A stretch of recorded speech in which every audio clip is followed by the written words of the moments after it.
네, 안녕하십니까. 오늘은 임성원 형사입니다. 오늘은 열왕기하 14장 1절부터 봐야 되겠지만 일단 8절부터 14절까지만 보도록 하겠습니다. 8절부터 제가 가진 아닙니다. 1절부터 14절까지 보도록 하죠. 제가 가진 성경 구약 585페이지입니다. 제가 읽어드립니다. 이스라엘 왕 여호아스의 아들 요아스 제2년에 유다 왕 요아스의 아들 아마샤가 왕이 되니 그가 왕이 된 때의 나이 25세라. 예루살렘에서 29년간 다스리니라. 그의 어머니의 이름은 여호압단이요 예루살렘 사람이었더라. 아마샤가 여호와 보시기에 정직히 행하였으나 그의 조상 다윗과 같지는 아니하였으며 그의 아버지 요아스가 행한 대로 다 행하였어도 오직 산당들을 제거하지 아니하였으므로 백성이 여전히 산당에서 제사를 드리며 분향하였더라. 나라가 그의 손에 굳게 섬에 그의 부왕을 죽인 신복들을 죽였으나 왕을 죽인 자의 자녀들은 죽이지 아니하였으니 이는 모세의 율법책에 기록된 대로 함이라. 곧 여호와께서 명령하여 이르시기를 자녀로 말미암아 아버지를 죽이지 말 것이요 아버지로 말미암아 자녀를 죽이지 말 것이라. 오직 사람마다 자기의 죄로 말미암아 죽을 것이니라 하셨더라. 아마샤가 소금 골짜기에서 에돔 사람 10,000명을 죽이고 또 전쟁하여 셀라를 취하고 이름을 욕드엘이라 하였더니 오늘까지 그러하니라. 아마샤가 예후의 손자 여호아스의 아들 이스라엘의 왕 요아스에게 사자를 보내 이르되 오라 우리가 서로 대면하자 한지라. 이스라엘 왕 요아스가 유다의 왕 아마샤에게 사람을 보내 이르되 레바논 가시나무가 레바논 백향목에게 전가를 보내 이르기를 내 딸을 내 아들에게 주어 아내로 삼게 하라 하였더니 레바논 들짐승이 지나가다가 그 가시나무를 짓밟았느니라. 내가 에돔을 쳐서 파하였으므로 마음이 교만하였으니 스스로 영광을 삼아 왕궁에나 내 집으로 돌아가라. 어찌하여 화를 자취하여 너와 유다가 함께 망하고자 하느냐 하나. 아마샤가 듣지 아니하므로 이스라엘 왕 요아스가 올라와서 그와 유다 왕 아마샤가 유다의 왕 아마샤가 유다의 베스메스에서 대면하였더니 유다가 이스라엘 앞에서 패하여 각기 장막으로 도망한지라.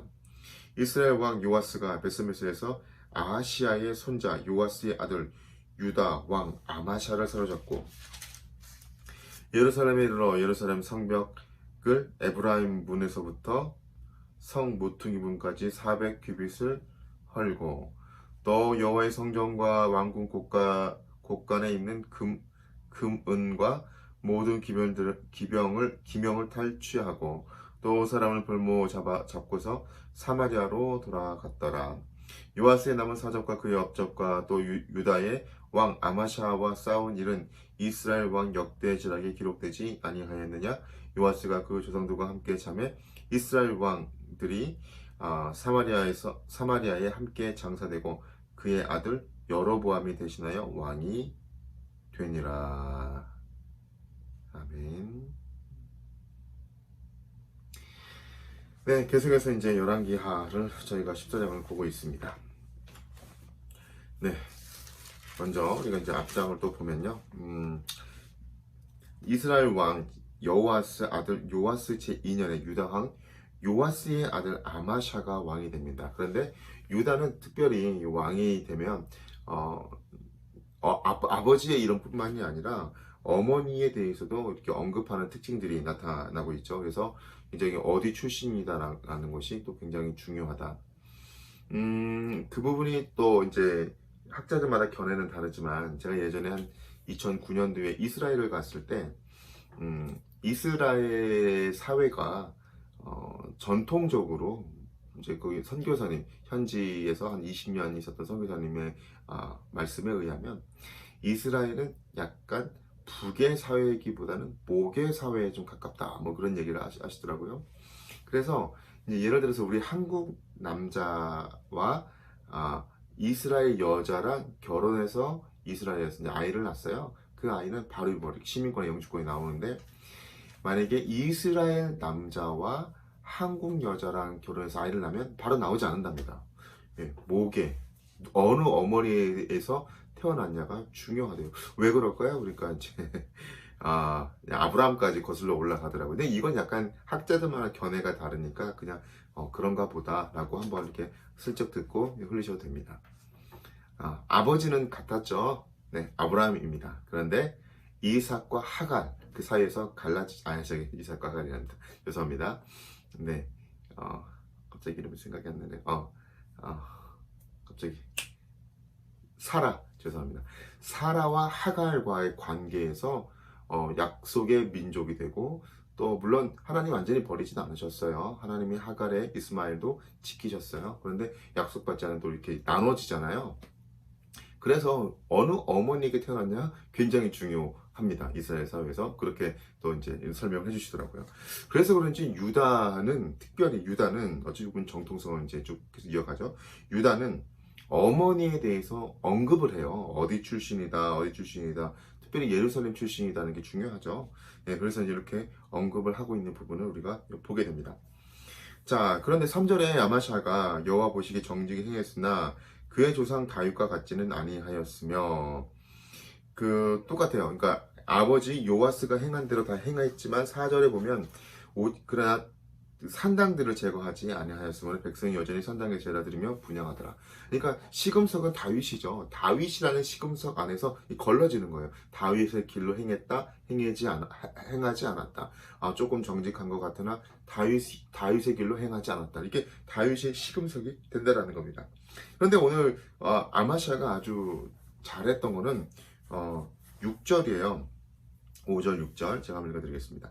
나라가 그의 손에 굳게 섬에 그의 부왕을 죽인 신복들을 죽였으나 왕을 죽인 자의 자녀들은 죽이지 아니하였으니 이는 모세 율법책에 기록된 대로 함이라. 곧 여호와께서 명령하여 이르시기를 자녀로 말미암아 아버지를 죽이지 말 것이요 아버지로 말미암아 자녀를 죽이지 말 것이라. 오직 사람마다 자기의 죄로 말미암아 죽을 것이니라 하셨더라. 이건 이제 신포도 속담이죠. 아버지가 먹었는데 어찌 자식이 싫어하겠느냐. 그러니까 그 죄의 값에 대해서만 그 당사자에게 지불을 하라는 거잖아요. 근데 사실은 예전에는 이러진 않았죠. 또 구족을 멸하여라. 그래서 잘 알지 못하는 몇 천에 몇 천까지 이렇게 다 연제자로 다 이렇게 죽게 되는 그런 거 아니었습니까? 그런데도 정말 이런 걸 보면 좀 굉장히 포용적이기도 하고 관용적이기도 한 아주 좋은 왕이었다. 근데 참 아쉬움이 그러나 산당들을 다 제거하지 않았다. 그리고 드디어 이제 에돔 사람과의 전쟁을 하죠. 그리고 에돔 사람 10,000명을 죽이고 또 이제 승리를 하게 됩니다. 그리고 8절에 아마샤가 예후의 손자 아하스의 아들 이스라엘 왕 요아스에게 서자를 보내 이르되 오라 우리가 서로 대면하자 한지라. 그러니까 이 표현은 전쟁의 이제 선전포고 같은 거예요. 우리가 대면하자. 그러니까 이거는 그냥 대면하자가 아니라 전쟁의 선전포고. 그러니까 이제 그와 같은 거기 때문에 이제 이스라엘 왕도 되게 이제 불쾌하죠. 자, 근데 이 장면에서는 우리가 좀 확실한 내막을 좀 알기가 힘들어서 우리가 뒤로 넘어가서 역대하 25장을 한번 봅시다. 역대하 25장 5절부터 우리가 한 14절까지 쭉 볼 건데요. 간단하게 한번 볼게요. 아마샤가 유다 사람들을 모으고 그 여러 족속들을 따라 천부장과 백부장을 세우되 유다와 베냐민을 함께 그리하여 20세 이상을 계수하여 창과 방패를 잡고 등이 전쟁에 나갈 만한 자 30만 명을 얻고, 그리고 6절에 또 은 100달란트로 이스라엘 나라에서 큰 용사 10만 명을 고용합니다. 자, 그런데 7절에서 어떤 하나님의 사람이 누군지는 몰라요. 하나님의 사람이 아마샤에게 나와서 이르되 왕이시여 이스라엘 군대를 왕과 함께 가지 말게 하십시오. 여호와께서는 이스라엘 곧 온 에브라임 자손과 함께 하지 아니하시나니. 그러니까 왜 그러는지는 모르겠어요. 그런데 아마 또 전쟁이 이제 끝나고 나면 어떤 전리품에 관련돼서 굉장히 또 큰 싸움이 있을 것 같기도 하고, 어쨌든 하나님의 뜻이라는 데는 이게 굉장히 나쁜 어떤 다른 얘기가 없으니까요. 그래서 이 부분은 정말 하나님의 뜻일 수도 있겠다라고 우리가 생각을 합니다. 그래서 이제 아마샤는 참 돈까지 다 지불했는데 순종을 합니다. 자, 아마샤가 하나님의 경고와 권고를 듣고 하나님 말씀에 순종했습니다. 그래서 용병을 이스라엘로 다시 돌려보냅니다. 그런데 이제 돌려보내는데 이들이 가다가 이제 화를 내고요. 아마샤가 담력을 내어 이제 에돔 족속과 싸우고, 여기서는 이제 아까는 1만 명이었는데 여기서는 백성 소동국 세일 자손 1만 명을 죽이고, 또 유다 자손이 10,000명을 사로잡아서 또 이제 죽는다. 2만 명 정도와 싸워서 이기네요.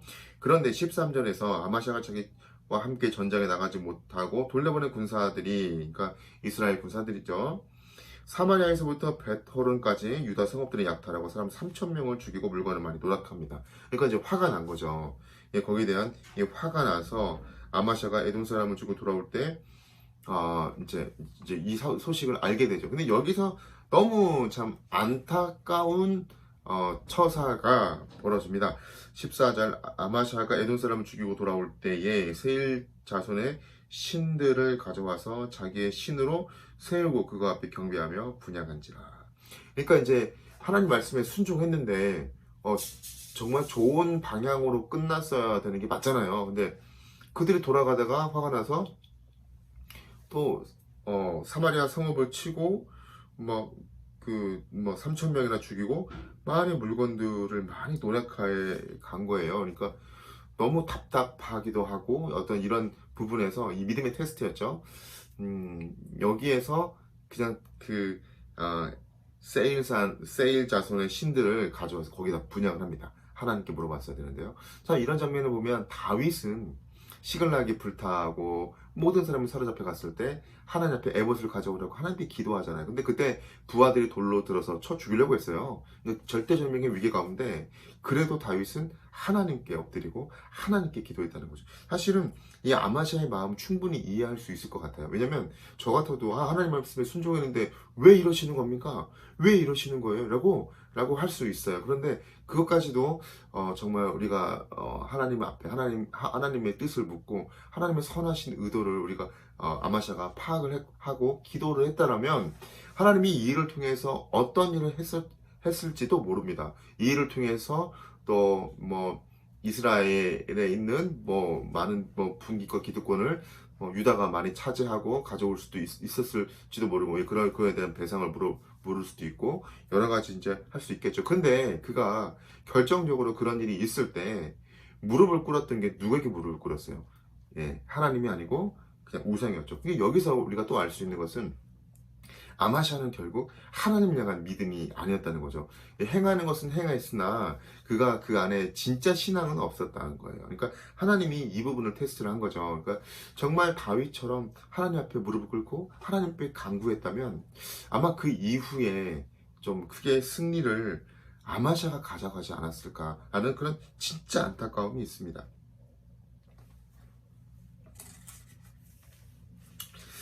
자, 우리가 여기 이제 앞으로 넘어가시죠. 그리고 나중에는 이제 다른 선지자가 와서 이제 이 하나님 왕을 멸하시고 작정하실 줄을 아노라 16절에서 이제 그렇게 이야기를 하죠. 자, 안타까운 장면입니다. 자, 앞절로 가죠. 자, 여기에는 아마 아마샤의 두 가지 마음이 있을 것 같다는 거예요. 첫 번째, 진짜 신앙이 있는 것은 아니었다.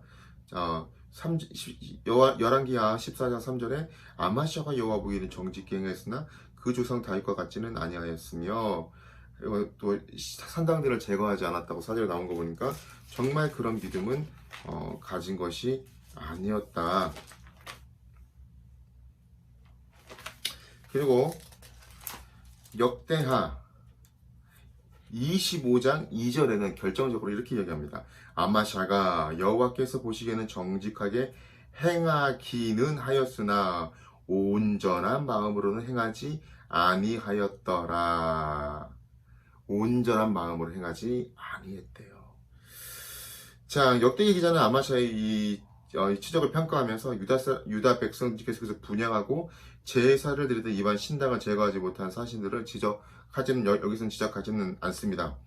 근데 이와 유사한 의문들은 이제 많이 들죠. 열왕기 하에도 나오고. 그런데 우리가 두 가지를 공통적으로 본다면, 이가 온전한 마음으로 행하지 않았다는, 그러니까 하나님에 대한 신앙이 없고 불신앙이었다는 거죠. 자, 그리고 이제 또 한 가지 마음은 에돔 족속과 싸워서 이겼잖아요. 여기서는 1만 명인데 역대하 25장에 가면 2만 명과 싸워서 이긴단 말이죠. 그리고 역대하에 보면 큰 용사 5절에서 이스라엘 병사들이 약 30만 명쯤 되었고, 또 이제 물론 용병이긴 하지만 유다의 저기 군인은 30만 명이 되었고, 이스라엘은 한 10만 명 정도 되었던 것 같아요. 그러니까 숫자적 우위도 있고 해서 한 번의 큰 승리 후에 자만을 했던 건 아닌가. 불신앙과 이 자만이 패배를 가져오게 되었다는 거죠. 여러분 혹시 그 베네수엘라 아십니까? 베네수엘라? 제가 빨리 한번 읽어드릴게요. 베네수엘라가요, 세계에서 뭘 가장 많이 가지고 있는지 아십니까? 맞습니다. 석유입니다. 석유. 가장 많은 매장량 가지고 있고, 심지어 사우디아라비아보다 많습니다.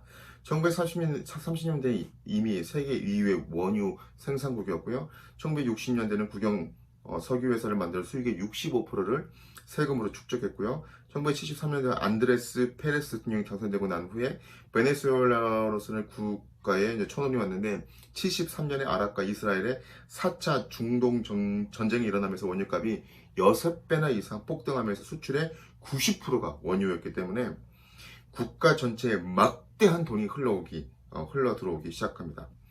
79년도에는 이미 세계 GDP 중 4위, 중남미 1위로 등극합니다. 나라 전체가 원유에서 워낙 막대한 돈을 벌었기에 원유 외에 다른 사업을 할 이유도 가치도 없었죠. 국가 전체 경제가 원유 하나에 매달려 있었던 거죠. 그러자 베네수엘라 국민을 살리고 부자를 만들어준 원유가 80년대 이후로 급락합니다.